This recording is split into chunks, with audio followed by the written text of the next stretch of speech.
Good evening. Thank you for joining us, everyone. My name is Ashley Revis. I work for Medtronic. We are excited that you've joined us this evening. It's my pleasure to welcome you all and introduce our fantastic speaker, Dr. Patel. Dr. Patel is a fellowship-trained gastroenterologist with Carolina Digestive Health Associates. He provides excellent experience, care, and compassion for his patient population, so we're really excited to hear from him. He offers a full range of gastroenterology and hepatology services with specialization in management of inflammatory bowel disease, chronic liver diseases, esophageal and stomach disorders, colorectal cancer prevention, and a lot more. But tonight, he's going to share a particular interest with us all, which is the treatment and management of fecal incontinence. And he's looking forward to discussing this in detail with us. I wanted to remind everyone, as Natalie has shared, that we will reserve some time at the end for questions, and please utilize that Q&A box at the bottom of your screen. And please note that all questions are anonymous, so Natalie and I will be moderating those for you at the end. And there will be another poll at the end of the session as well. So without further ado, welcome Dr. Patel. We're excited to hear from you. Thank you. This is an important topic, and I'm excited to be able to talk a little bit about it and then hopefully answer some questions and answers at the end. My name is Sagar Patel. As Ashley told y'all, I'm a gastroenterologist. I'm originally from Ohio and then did my medical training in Boston, back in Ohio, Charleston, South Carolina, and I've been here in Charlotte for the last couple years at our practice, Carolina Digestive. So fecal incontinence, which is the loss of stool without intention or on accident, is obviously very distressing. If you read these thoughts that patients may have, obviously you or your loved one, if they're experiencing this, would feel concerned, exhausted, overwhelmed, but often it's embarrassing to talk about. And 54% is a very high number, and that is a number that's been reported in surveys for the number of people who have bowel control issues and don't talk about it, including with their GI doctor. I recently had a patient who saw this webinar was happening, who I've known for over a year, who reached out to me and said, "Are you the one giving the presentation?" And he and I had never talked about it before. So too often are people in need, and we're here to change that. Hopefully some awareness of different therapies that are available, as well as education will help people be more open and willing to talk about this. So it's important to realize that everyone knows that they are not alone. Fecal incontinence, often called FI, as it's abbreviated here on this slide, is extremely common. I think a nice statistic that folks don't realize is that it's more common than Alzheimer's disease and asthma, which are two conditions that are thought by many to be fairly common and are very well known. Many people with fecal incontinence actually manage it with things that like their diet, or they wear diapers or pads, they restrict their social activities, and that's obviously not very good for anybody's quality of life. Those can be embarrassing, cumbersome, expensive, and it really becomes restrictive. At the same time, physicians don't realize that patients are embarrassed to talk about these things. And so basically, we don't ask, patients don't bring it up, and it stays hidden. So bowel control issues, I think it is important to note, can happen at any ages in life. It's not just something that happens with normal aging, which used to be the adage that we would tell people. It's not something you should just accept or ignore or just leave unattended, but something that should be talked about. It can cause serious issues, including depression and overall lower quality of life. And basically, people get into this cycle and they're stuck in this cycle of embarrassment, doesn't leave the house, can't go out, get sun, do things they like. And then that cycle just becomes a circular thing. And then people get stuck in it. And so we want to hope to break that cycle and get people talking about it and reaching out to their doctors. Um, next. So what's expected and what isn't? It's really important to note that incontinence is, like I said, it's not a normal part of aging. I think that's something that people are often told, but it's a serious health issue. And it's called a lot of different things. Some folks call it fecal incontinence. Some people call it bowel incontinence, just loss of poop, stool accidents. But either way, it's an embarrassing thing that can impact everyone's quality of life. It prevents people from being able to go places they want to go, do things they want to do, and really being empathetic of that, like having that, either if it's you or a loved one who's experiencing that, thinking, how would I deal with this, I think is really eye-opening. One thing that really has opened my eyes is the frequent like just trips to the restroom, walking through an office or the same part of a plane, or even if it's within your home, that mental load of having to get up and go to the same place to the toilet over and over again can be really cumbersome and problematic to somebody's mental psyche. So if that's the case, I think, like it says here, your body's trying to tell you something and you need to listen to your body. So this is an interesting slide. So how does bowel control work? To understand what your body is saying, you need to understand the communication between the bowel and the brain. It involves coordination of muscles as well as brain, like nerve signals, essentially. So the digestive seven is working, 24/7 to make sure that we're moving food through the intestines for the purpose of absorption and then obviously of excretion of the stool after the water has been taken out of it. So there's essentially muscular contractions of the bowel in different sections, and then there's muscles that are called sphincters that act like valves. And so the rectum is the last 5 centimeters of the colon, and there's an internal and external sphincter, which are rings of muscle. And basically, when the rectum fills with waste, it tells essentially there's a control that tells the brain you need to relax that muscle. So some people think like, oh, I got to push, but really it's essentially allowing the brain to know that this muscle needs to relax. And then it's not just simply a opening of one thing. It's actually a muscle that assists that goes like this, one goes like this, one goes like this, and they have to all work synergistically to allow for the passage of stool effectively. So it's quite complicated. Um, and research has shown us that bowel control problems are linked to poor bowel brain communication. Another kind of hot topic word right now, especially in the world of IBS, is the gut mind connection or the gut mind axis, which is fairly complex and involves bacteria, motility, is obviously impacted by patients' serotonin and dopamine, which regulates their mood, so your mental health. So the gut mind or the brain bowel communication is important to know. And these are points that become important when we talk about different treatment options. So, the good news is that there's something that we can actually do about it now. There's a number of steps involved in finding the right treatment for the right person because every person is different. So therapies are individualized for each person. We'll take a look at each one and just remember that every person's unique and not every therapy is the same for each person. So the first one is conservative treatments. And obviously, that's sometimes just simple lifestyle changes. Sometimes they're just behaviors that you can use in various situations. It might mean changing what you eat, adjusting your fiber intake, which gets complicated because there's soluble and insoluble fibers. It may be just avoiding troublesome, problematic foods that patients know will always create an issue for them. It might involve something called pelvic floor physical therapy.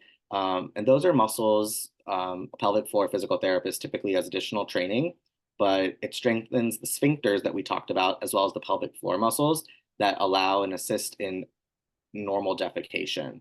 Some folks may be familiar with a pelvic wand. It's a tool that pelvic floor physical therapists will teach patients to use to help them put pressure and allow for relaxation and contraction of certain muscles in certain areas.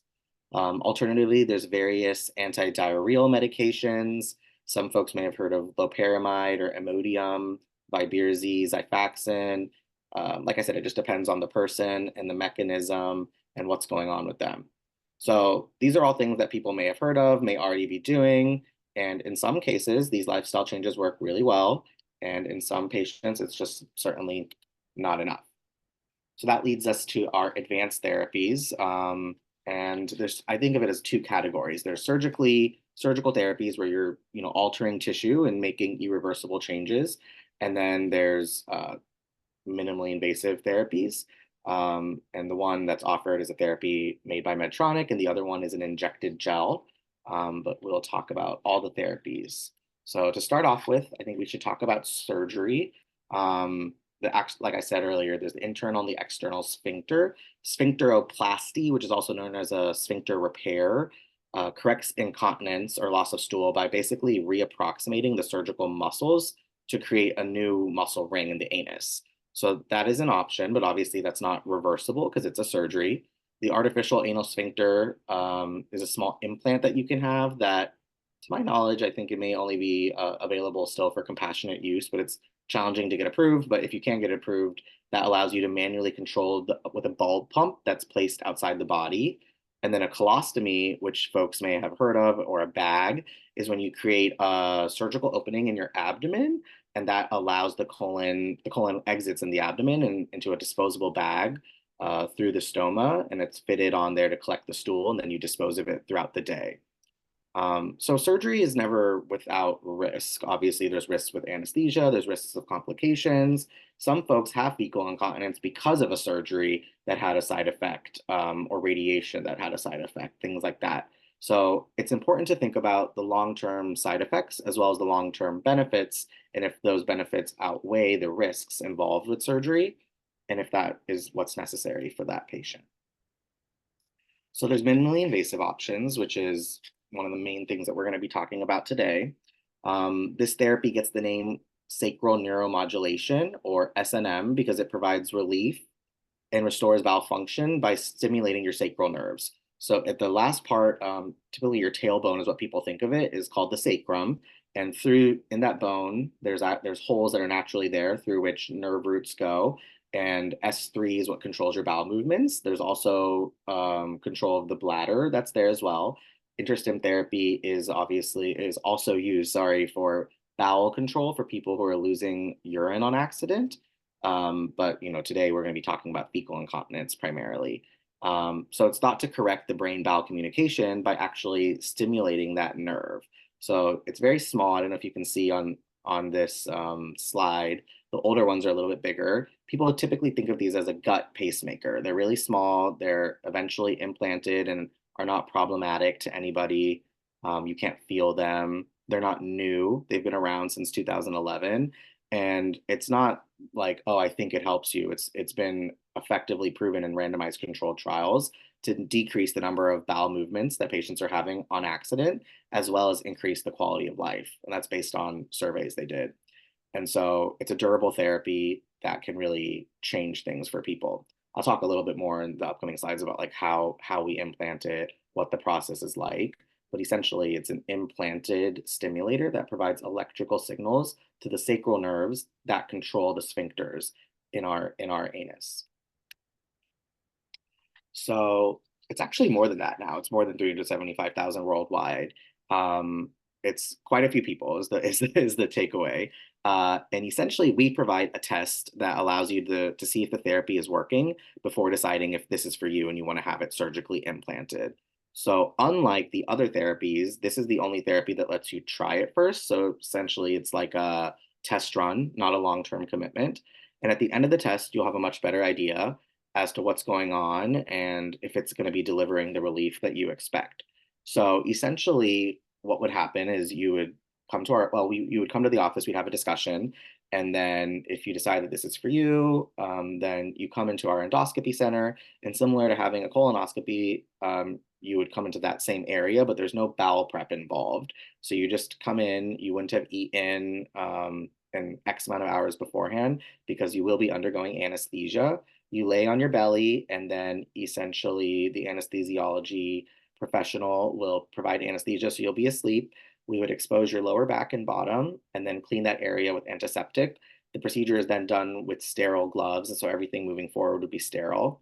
And this device essentially is a very thin, it's thinner than a piece of I think people like the mechanical pencil lead analogy. It's a little bit thinner than that. It's a very thin wire that then goes through your skin, through the back muscle, and then through that little natural hole where the nerve is already coursing through. And then that wire is placed there. We then stimulate it, and we can tell that it's in the right place if the toes are curling and the gluteal area of the buttocks is billowing, because that lets us know we're in the right place. We do it on both sides, and then a large plastic bandage called a Tegaderm, it's the name brand, is placed on the back.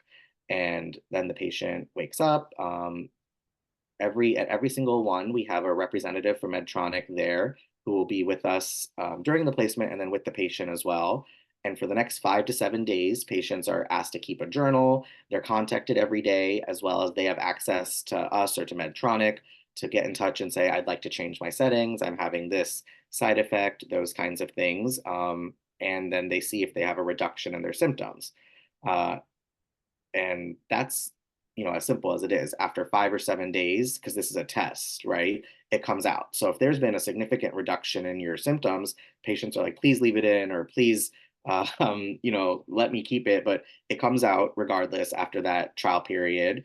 And then we partner with a local community surgeon who would then implant it permanently. And so one of the analogies that I think Ashley taught me or somebody taught me was that if you're delivering a package, we kind of get it into the neighborhood, but the surgeon gets it onto your front doorstep. So, if you had durable or lasting relief in that time period, the likelihood that you're going to have long-term relief is significant. And from the payer perspective side of things, obviously, we are diligent to make sure that this is covered prior to having a patient go through this, but the coverage is excellent because it's been utilized for so long now that it's a well-proven therapy. It's not an experimental therapy, it's not a new therapy, it's something that people have been doing for a long time. It's just talked about more and more. And like I said at the beginning, I want people to be talking about this more and more. Another really good benefit about it is that it has a proprietary trademark thing called SureScan, but basically most patients don't know that they're going to need an MRI. Some folks with a lot of sacral issues or spinal issues, excuse me, may know that they're going to be getting MRIs, but there's no impedance checks that are required prior to MRI scans. There's some special technology on the coils, and they're coded in certain ways that it doesn't mess with the MRI machines, and that's helpful. And then you can give all that information to the MRI, excuse me, tech, and there's not any back and forth about it or rescheduling of things. So this only applies to a certain subpopulation of people who will need an MRI, but it's easy and not cumbersome. Folks may remember with older pacemakers, this used to be a big issue, and this is no longer an issue because of the proprietary leads and the coding on the leads. So what makes somebody a good candidate for this therapy? And I think that's a fair question. If you have significant symptoms like urge incontinence, frequent bowel accidents, frequent stool accidents, if you've tried lifestyle changes and none of this is working for you, and most importantly, if you're not getting the relief to where your level of expectation is, then if those are your experiences, then this may be the first step is typically a test. And I did want to share an experience of a patient who recently in the last week or two got his final surgical implantation. He was a gentleman who had had a prostatectomy for prostate cancer, so his prostate was removed, and during that surgery, one of the risks is damage to nerves. And it's not always as simple as, oh, I cut a nerve, like you cut a vessel. Sometimes they do everything right with a robot, it's minimally invasive, and just the way that a certain organ sat on a nerve or irritated a nerve or is now no longer compressing a nerve can cause issues. And so subsequently, he survived. He doesn't have prostate cancer, but he had loss of stool every day, at least 3 times a day, and then multiple episodes of urinary incontinence. So he was wearing a diaper. It was making it challenging for him to do the things he enjoyed, such as golfing, spending time with his grandchildren, because he felt that he would have to, he was supposed to be watching them and he would have to leave to go to the bathroom to change himself frequently. And so it was really impacting his ability to kind of live a meaningful life. And after the trial, he was so grateful and wanted to urgently have it scheduled and eventually got his surgery and everything went well. I just took some notes earlier about the actual percentage. He went from having 3 bowel movement accidents a day to 0.2. So I guess he must have had like one over a certain period of time, which is a 93% reduction. And then the most important thing to him was the urgency, the discomfort of feeling like he had to go all the time. He had a significant reduction, 65%. And I know we're not talking about urinary incontinence, but a huge change for him is he went from 15 times a day to around 1 to 2 times a day to have to use the restroom to relieve himself of urine. And the leak amounts also were significantly lower, as well as total voids. He doesn't have a prostate anymore, but a lot of men, as they get older, the number of times they have to void increases as the prostate grows, and is quite cumbersome to the quality of life. The other thing I think a lot of people associate, and may or may not be true, is if there's damage to the anal sphincter during childbirth. Quite a long time ago, episiotomies were much more common. And when that was being done, sometimes urgently, there would be surgical damage to the anal sphincter because of its proximity to the vagina during childbirth. And so sometimes this is not something that's just going to go away. And some folks are not necessarily enthused about surgery or about manipulation of their tissue that can't be undone. And so for those folks, it could be a good option. Those are like the two big sets of patients that it can happen with. But like we talked about, not just men, not just women, and not just older adults.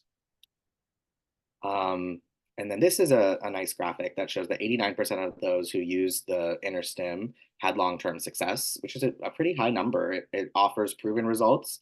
It's important data, especially when you compare it to the other treatment options that are available, and the fact that this is reversible, right? It's not something that necessarily is gonna alter your permanent, the permanent organ, and it can offer everybody durable results. So we are very excited about it. The next steps would be well, today we'll obviously be talking about questions, answering any questions folks may have, but please contact our office if you have any interest in learning more. We can set up a one-on-one conversation. We can talk about anything that may be plaguing you. And obviously, we'll talk about conservative options first rather than jumping straight to this, but it is important to know that you do have options. So please feel free to talk to me or one of my partners. I have 3 other partners who also perform this procedure. Dr. Narang, we're kind of all geographically in different portions of Charlotte. Dr. Narang, Dr. Colvin, and Dr. Grennan all do it as well. And so we've had really good results for actually all my patients who I've done this on have all gone on to have the surgery, and they've all been really happy. So it is a life-changing opportunity for a lot of folks. Thank you, Dr. Patel. We're going to now have some time for question and answer. There is a little box at the bottom of your screen that'll say Q&A. You can type it in there. Quick questions that are coming in. So first, Dr. Patel, I have periodic smearing. Could I be a candidate? Yes. So smearing can be related to the anal sphincter not relaxing properly. It can also be due to just the consistency of the stool being too liquidy. If you're having smearing of formed stools, and this is a little bit of what I said earlier, it depends, right? If somebody has underlying inflamed rectum from ulcerative colitis or something, so we would want to make sure there's not like another organic reason. But yes, to answer your question, fecal smearing would make you eligible for this therapy. And you'd have a remote device, kind of similar to like a mobile phone, or that will allow you to change the settings. And that's a little bit of tinkering that you would learn how to do. Some folks will change their settings to be on higher alert before they go to something like a big event or a graduation or things like that. But I think most people learn within the first month or two what settings are great for them and what's not.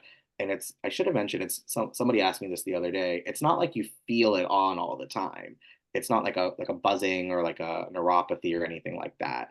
I don't think most people realize that. So it's not like something that's on and you feel a buzz at all times or something like that.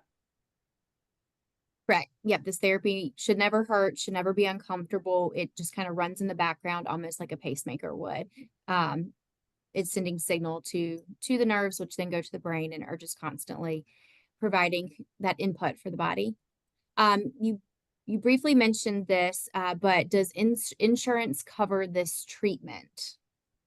Yes, including Medicare and Medicaid. So commercial insurance covers it, and that would be the obligation of the team that's performing it to make sure that it's covered prior to. And then I think typically we ask folks to reach out to their insurance to confirm, but it is well covered.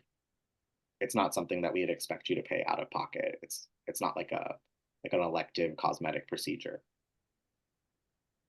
Correct. Next question. How uncomfortable is the test or the procedure? What are the side effects? Is there any downtime, things like that? And can I go back to work after the test?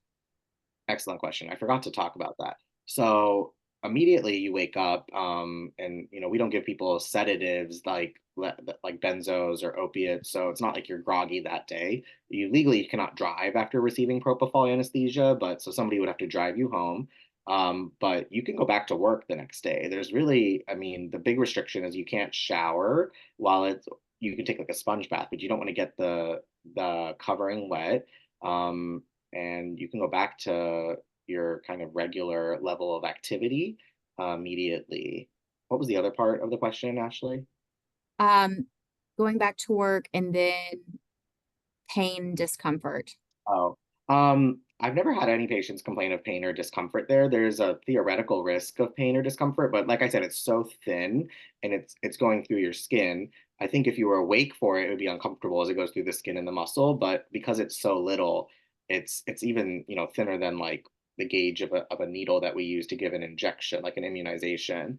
When patients come into the office 5 to 7 days later and we pull it out of the back, we do it as one big yank. So I think it's like a pinch.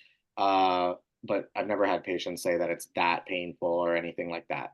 And then the surgery, you would be sedated for that again as well. Uh, and it's typically implanted in areas where you don't have nerve. So it's not like you're feeling it. You'd feel it in the sense of something's implanted under my skin, but not like you have sensation of somatic pain there.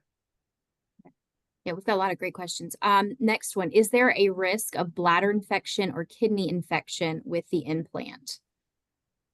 No, because it's not implanted into either of those organs. So the mechanism by which people get like bladder and kidney infections is typically if there's bacteria either that has been introduced from the urethra, and then it goes up the urethra into the bladder and then up into the kidneys. And sometimes that has to do with people's anatomy, right? There's valves, and a urologist could probably go into more detail, but the mechanism by how this works is on the actual sphincters. So, normal hygiene that we would recommend everybody, men and women wipe differently based on anatomy, but just normal hygiene and those kinds of things would prevent that. There's not any documented increased risk of urinary tract infections or kidney infections.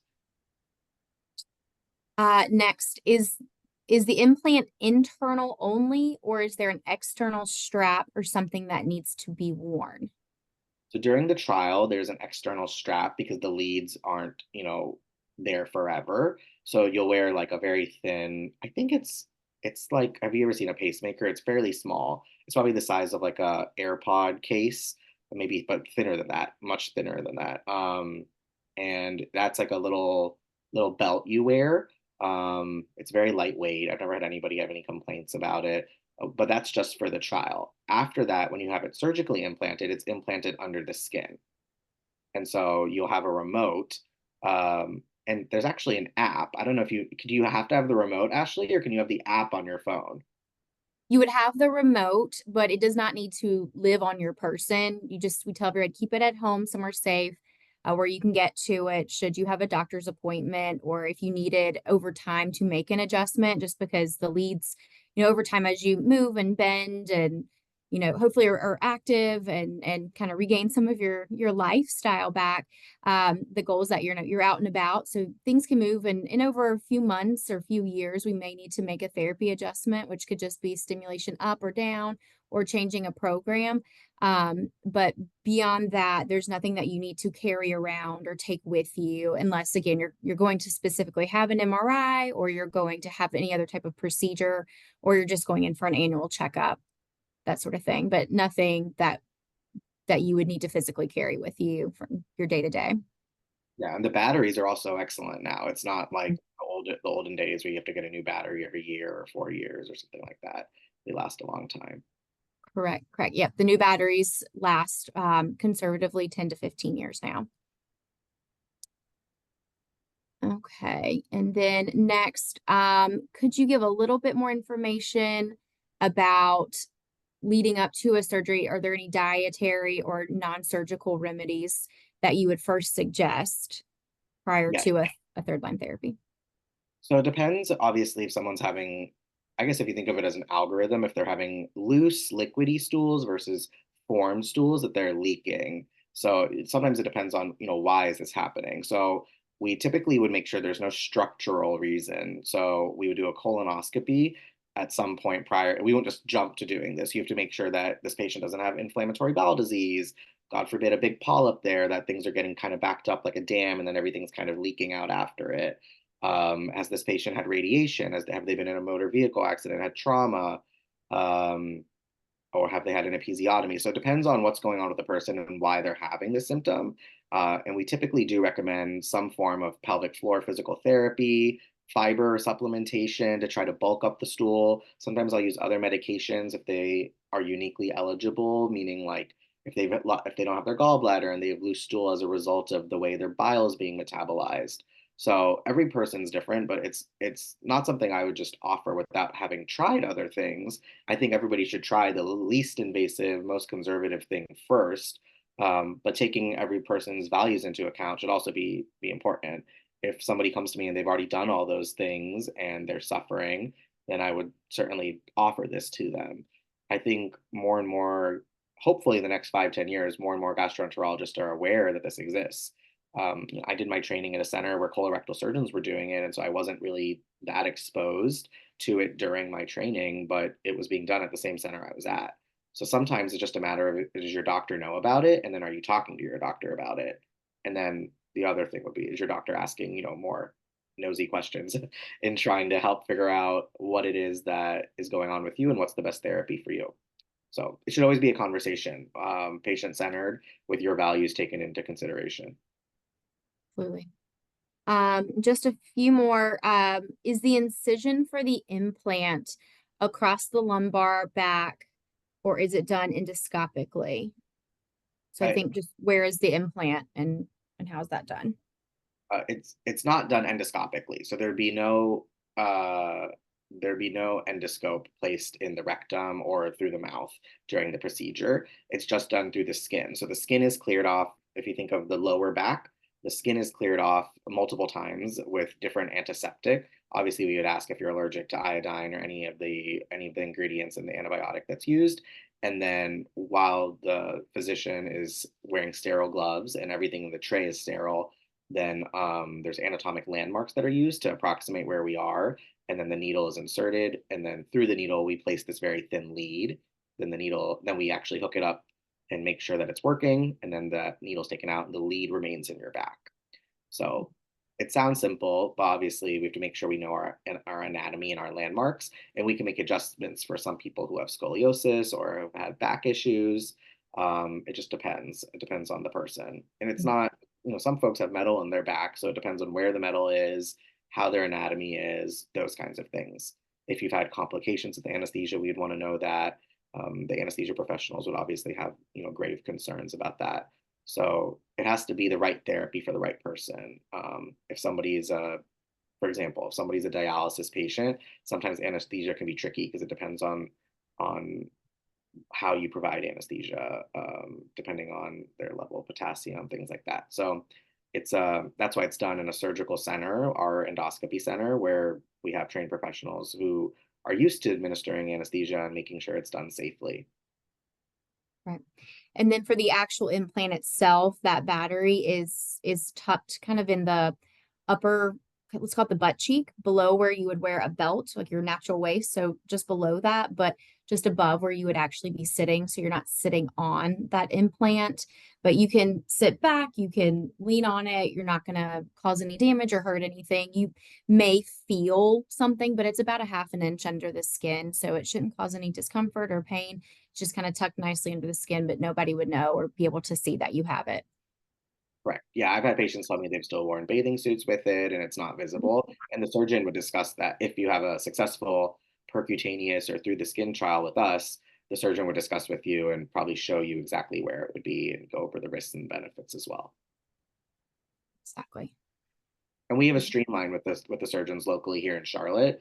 So, it's not like you have to wait months and months to get in and start the process right away. We'll be Mhm. able to get you in soon, provided the results are good. And I think maybe I'm seeing one last one. I don't think we've done this one, but do patients with the implant develop a tolerance to the stimulation and then need higher settings after months or years for the same effect? That is a good question. I have Mhm. not heard of that from my colorectal surgery colleagues. And typically, the device settings that are interrogated yearly is done with the surgeons afterwards. I guess it theoretically that could be an issue because there's so many things that impact our sacral nerves and how they're modulated. I don't know if there's data that I'm not aware of, Ashley. Um, I would agree with that, and I would also add if you get a little bit of kind of nerve tolerance, the leads that are implanted have 4 electrodes on the end, and by changing programs, we can then engage that nerve in a different place if we need to generate some new type of effect or outcome if you do develop some type of tolerance to it. But not really seeing that, 'cause our goal and what we hope for is a set it and forget it mindset that we can turn this on. And just like a pacemaker is running behind the scenes, this will be doing the same thing for you. And that the body's not creating some type of tolerance towards it. But we do have lots of options in manipulating where the energy is engaging the nerve.